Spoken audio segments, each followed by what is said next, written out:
ಮತ್ತಿನ್ನೇನು ಚಿಂತನೆ ಮಾಡ್ಬೋದು ಈ ಕ್ಷೇತ್ರವನ್ನು ಅಂತ ಕೇಳಿದರೆ, ಈ ಗುರುರಾಜರ ಮಾತನ್ನು ಸೋದಾ ಕ್ಷೇತ್ರಕ್ಕೆ ಇಟ್ಟುಕೊಂಡು ನಾವು ಅನ್ವಯವನ್ನು ಮಾಡಿಕೊಳ್ಬೋದು.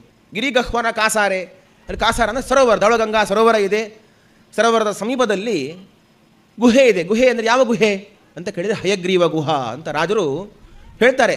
ಪುರಾಣದಲ್ಲಿರುವಂತಹ ಮಾತು ಇದು. ಆ ಹಯಗ್ರೀವ ಗುಹಾ ಇರುವಂತಹ ಸ್ಥಳದಲ್ಲಿ ರಾಜರು ವೃಂದಾವನ ಪ್ರವೇಶವನ್ನು ಮಾಡಿದ್ದು. ರಾಜರು ಇವತ್ತೇನು ವೃಂದಾವನ ಪ್ರವೇಶ ಮಾಡಿದರೆ ಆ ಜಾಗ ಅದು ಹಯಗ್ರೀವ ದೇವರ ಗುಹಾ, ಹಯಗ್ರೀವ ಗುಹಾ ಅಂತ.